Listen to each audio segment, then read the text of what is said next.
네, 안녕하십니까, 친구들. 드디어 여름방학이 끝나고, 이제 2학기가 다가오고 있습니다. 우리 2학기 때는 한국사 2 과목을 이제 배우게 될 텐데요. 이제 한국사 2 과목은, 1학기 때 30차시에 이어서 31차시부터 이렇게 진행을 하도록 하겠습니다.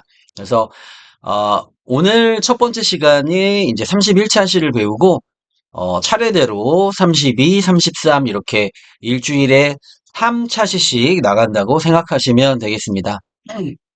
너무 올 여름이 덥고, 좀 힘들어서 개학이 벌써부터 좀 걱정되긴 합니다.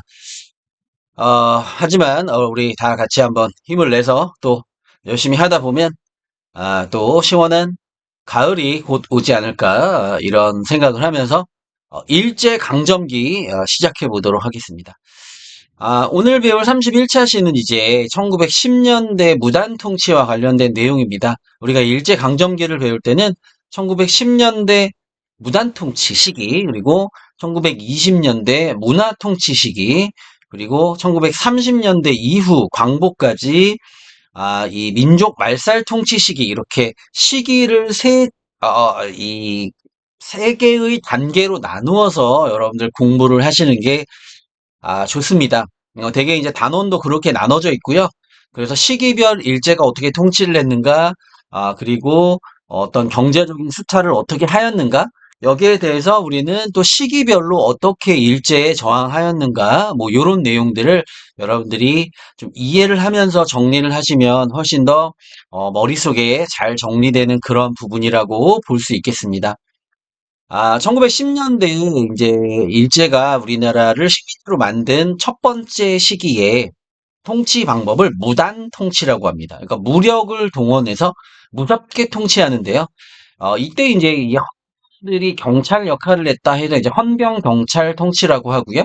헌병이라고 하는 것은 군대에도 경찰이 있는데 그것을 헌병이라고 합니다. 그래서 우리 되게 이제 좀 헌병이라고 하는 것은 좀 살벌하죠. 예, 군대라는 조직 자체가 살벌하기 때문에 일반적인 경찰이 아닌 군대의 경찰인 헌병이 경찰의 역할을 맡는다는 것은 굉장히 좀 공포스러운 분위기에서 일제가 우리나라를 통치하겠다라고 하는 어떤 어, 의지를 나타낸다라고 볼 수 있겠고, 1910년대 통치 방식의 특징은요, 한국인에게는 기회를 주지 않는다는 것입니다. 그래서 차별 대우를 하면서 한국인들을 강하게 무력으로 억압하는 이런 통치 방식을 썼다는 것이고요.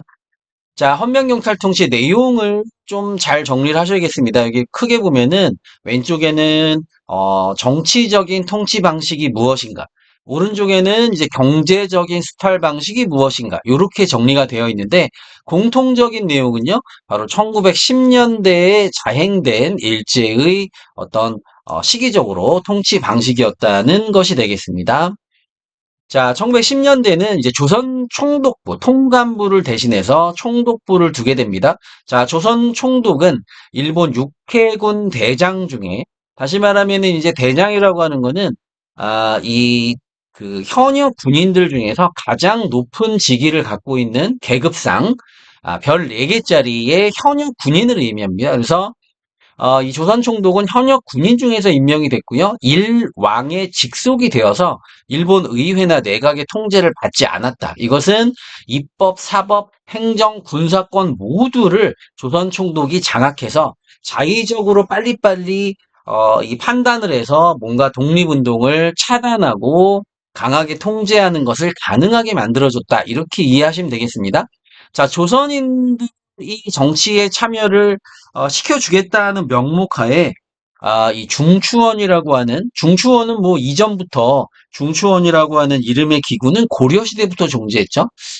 어쨌든 이 중추원이 바로 이제 조선인의 어떤 정치 참여를 보장하겠다는 명목하에 설치가 됐는데 사실은 친일파로 구성이 돼서 조선 총독부의 형식적인 자문기관에 불과했다. 실제로 소집되지도 않았고요. 근데 형식상 어떤 이런 명목을 갖추기 위한, 명분을 갖기 위한 하나의 형식적 조직이었다라고 보시면 되겠고, 실질적으로 조선인은 1910년대에 식민 통치, 바로 이 한반도의 정치적인 어떤 통치에 실질적 참여하는 것이 불가능했다라고 보시면 되겠습니다.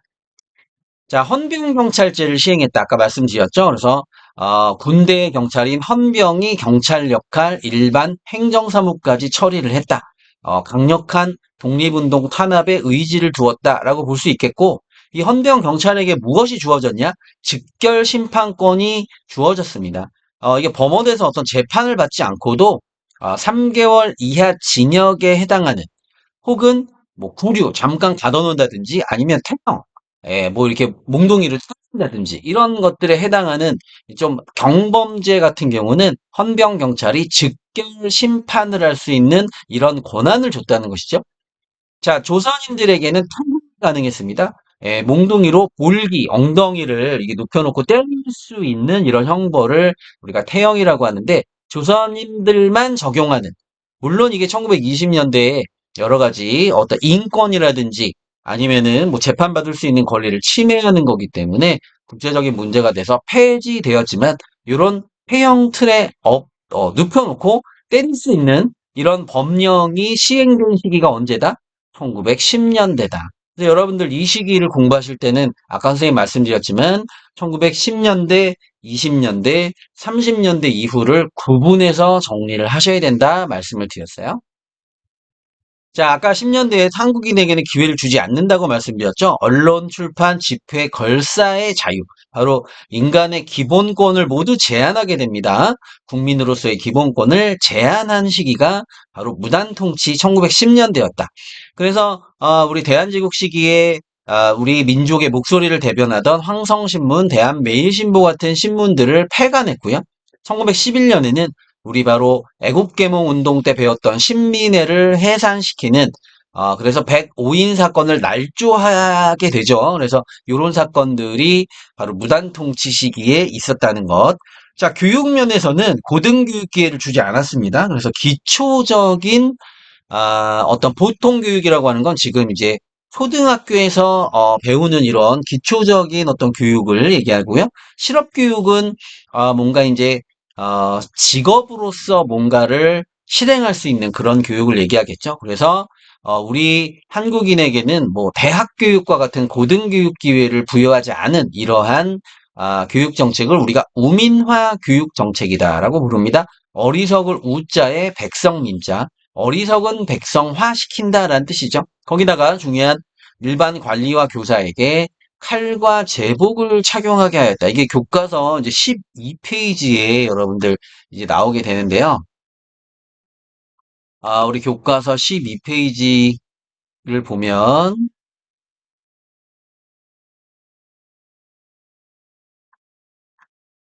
음, 음, 이러니?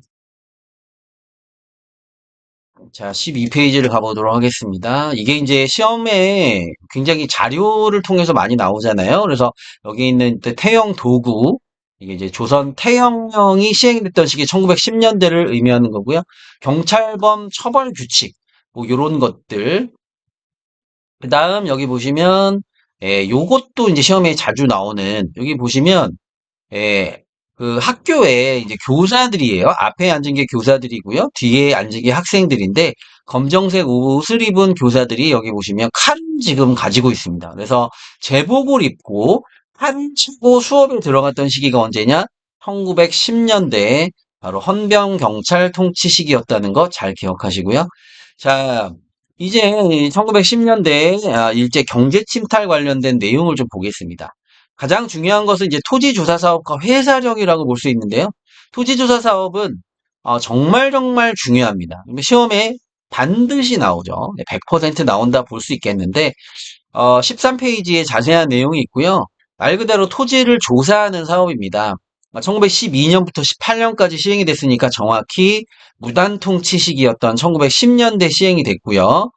바로 이제 명분은 토지를 조사해서 옛날부터 토지를 조사하겠다는 거는 뭐니? 세금을 누가 어디에 얼만큼의 땅이 있는지를 파악해서 세금을 객관적으로 걷겠다는 거죠. 그래서 지세를 공정하게 부과하겠다. 근대적인 토지 소유권을 주겠다. 뭐 요게 이제 명분인데 중요한 거는 목적입니다. 그래서 식민 통치의 재정을 확보하고 그럼 세금을 걷는다는 것은 결국은 지금도 그렇지만 통치의 가장 기본적인 재정은 세금에서 나오지 않습니까? 그것을 안정적으로 걷기 위한 하나의 수단. 두 번째, 토지를 뺏어서 일본인에게 넘겨주기 위한. 토지를 조사하는데 어떻게 뺏을 수가 있느냐? 그것은 원칙이 무엇이었냐? 정해진 기간 내에 신고를 해야만 그 사람이 소유권을 인정해 주는 거예요. 이것을 기한부 신고주의라고 합니다. 정해진 기간 안에 신고를 해야 됩니다. 역으로 말씀드리면 정해진 기간이 지났는데 신고하지 않으면 그 땅은 조선총독부 소유가 되는 건데 문제는 당시에 지금처럼 무슨 TV나 라디오에 이런 내용이 뭐 인터넷에 공지가 잘 됐겠느냐? 그렇지 않죠. 그래서 알지 못했던 사람들은 신고할 수 없어요. 기한이 지나버리면 미신고 토지는 조선총독부가 뺏어가는 것이고 거기다가 더 큰 문제는 국가 관청의 소유지 우리가 이제 국공유지라고 표현을 하는데 이 국공유지 같은 경우는 신고의 주체가 애매합니다.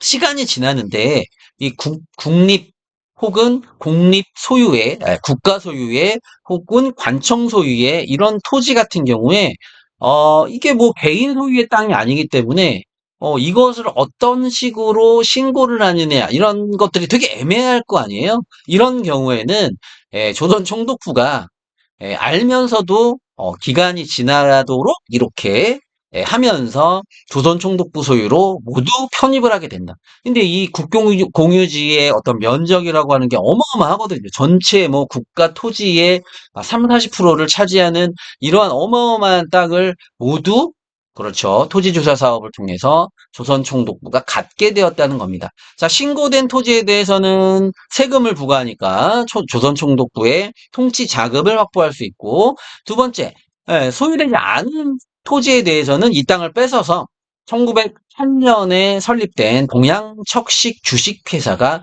이 땅을 관리하게 됩니다. 그래서 일본인들한테 토지를 아주 싸게 넘기게 되면 그렇죠. 자연스럽게 조선인 소유의 토지가 일본인 소유의 토지로 바뀌게 되는 거죠. 소유권이 바뀌는 거 아니겠습니까? 자, 거기다가 이제 전통적인 경작권이 부정되고 지주의 소유권만 인정되었다라고 했는데, 요건 좀 따져봐야 돼요. 그러니까 조선 후기에 여러분들 지주 전호제가 일반화되었다 이런 내용을 배웠었는데 기억이 안 나셔도 이런 내용입니다. 그러니까 조선 후기가 되면 이 그 중기를 넘어가면서 임진왜란 이후로 양반들이 토지를 이제 소유하려고 하는 이러한 어떤 이 그 소유욕이 굉장히 커지게 됩니다. 그것은 이제 수주이라고 하는 개념이 소실됐기 때문인데요.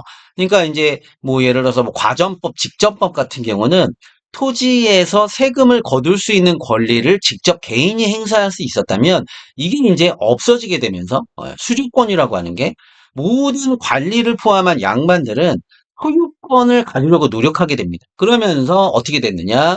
양반 지주들이 소유권을 갖게 되고 농사를 실제로 짓는 농민들은 소유권을 갖지 못하고 그러니까 자기 땅이 없이 양반 지주들 땅을 빌려서 농사를 짓는 이거를 우리가 소장농이라고 하잖아요. 그래서 바로 지주 전호제라고 하는 이 소장농을 일컫는 말이 바로 전호라는 개념입니다. 좀 어려운 개념이지만 그런데 이제 조선 후기가 되면 농민들이 가난하지만 뭐 이양법을 통해서 그렇죠? 뭐 이렇게 광작이 가능해지고 이러면서 나름대로 재산을 축적하게 되거든요.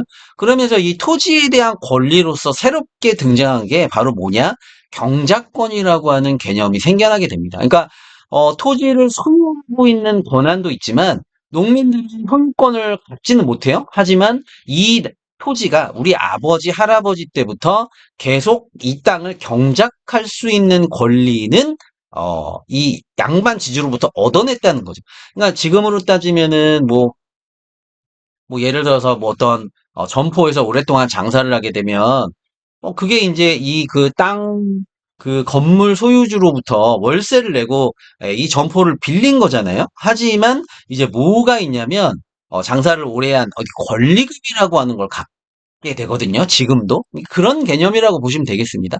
하지만 토지조사 사업을 통해서 일제는 지주의 소유권은 인정해줬죠. 왜냐면은 신고한 토지에 대해선 소유권을 인정해줬으니까요. 하지만 어느 부분에서도 조선 후기부터 농민들이 갖고 있던 경작권을 인정한다는 내용은 없습니다. 이 얘기는 이제 지주의 소유권은 신고를 하면 인정하지만 전통적인 바로 이 농민들의 경작권 자체를 부정했기 때문에 농민들은 경제적인 하나의 축을 잃어버리게 되는 거예요.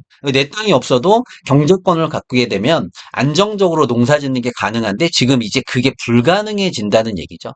자, 이렇게 보니까 농민들은 이제 영구 경제권을 상실하게 된 거예요. 그러니까 이제 다시 이 지주들한테 아주 불리한 조건으로 계약을 다시 체결하게 되는 겁니다. 그래서 기한부 소작농이라고 하는 거는 그러니까 영구적인 어떤 경작권, 이 땅을 내가 할아버지 때부터 계속 내 땅은 아니지만 농사 질 수 있는 권리가 부정당했기 때문에 다시 지주들한테 아주 불리한 조건으로 기한 동안만 소작을 할 수 있는 이런 권리를 겨우 얻어냈다는 거죠. 이렇게 되다 보니까 이게 농지를 얻어내지 못한 많은 농민들이 화전민, 바로 이제 산으로 가서 불을 질러가지고 그 땅을 이제 밭으로 만들어서 막 옥수수 같은 거를 막 키워먹는 이런 사람들 화전민이라고 합니다. 혹은 만주나 연해주의 이제 이런 국경지대로 가서 이런 애매한 땅을 개척해서 이제 먹고 사는 이러한 농민들이 증가하였다는 겁니다. 그래서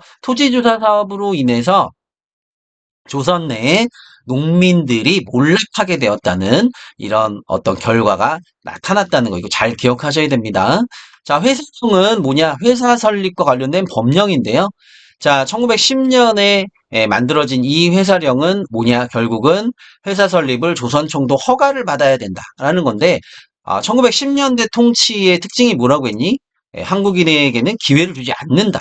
그래서 회사 설립의 기회도 주지 않았던 거예요. 그러니까는 결국은 조선인이 조선 총독에게 회사를 설립하겠다라고 허가를 요청하면 허가를 내주지 않고 일본인이 요청하면 내주겠죠. 그러다 보니까 1910년대 일본인과 조선인 간의 어떤 이런 기업 간의 격차가 굉장히 커지게 된다는 겁니다.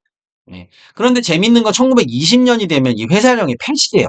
다시 말씀드리면 회사령이 적용되었던 다시 말씀드리면 회사 설립이 조선 총독의 허가로 운영되었던 시기는 1910년대밖에 없다는 거죠. 그렇죠? 그래서 시험 문제에 매우 많이 나옵니다. 자, 20년대가 되면 왜 회사령을 폐지하게 되느냐? 이거는 뭐 그 다음 차시에 우리가 배우겠지만 이게 오히려 일본인들이 우리나라에 와서 이제 회사를 설립하는데 걸리게 되는 거죠. 왜? 너무 이제 이게 그 절차상 복잡한 절차를 거쳐야 됐기 때문에 그리고 이미 1910년대 뭡니까? 이 조선인들과 일본인 회사 기업 사이에 격차가 너무 벌어져서 더 이상 이제 조선인들을 하나의 경쟁자로 볼 수 없게 된 거죠. 그래서 오히려 일본인들의 조선 진출에 일본인 기업가들이 조선에 진출하는 데 방해가 되니까 이 회사령을 폐지했다는 거예요. 그래서 설립 자체가 신고제로 바뀌게 됩니다. 이것도 매우 중요하니까 한 번에 같이 기억하시는 게 좋을 것 같고요. 자, 경제 침탈과 관련해서 이제 회사령이라고 하는 이름의 회사 설립 관련된 법령이 있었다면 마찬가지로 모든 것을 조선 총독 허가제로 하는 어업령, 광업령. 그러니까 어떤 산업의 법령이란 뜻이죠. 그래서 어업도 광업도 모두 조선 총독의 허가를 받아야만 가능한 그런데 이제 조선 총독이 조선인들에게 허락을 잘 내주지 않다 보니 모든 산업 분야에서 차이가 엄청나게 벌어지게 되었다라는 내용입니다. 요런 것들 중심으로 여러분들 바로 1차 시, 31차 시죠. 2학기 첫 차 시의 내용을 이렇게 정리하도록 하겠습니다. 공부하실 때는 1910년대 오늘 배운 내용과 다음 시간에 배우는 20년대 그 다음 시간에 배우는 30년대 내용을 비교하면서 구분할 수 있어야 된다는 내용을 다시 한번 말씀드립니다. 오늘은 여기까지 할게요.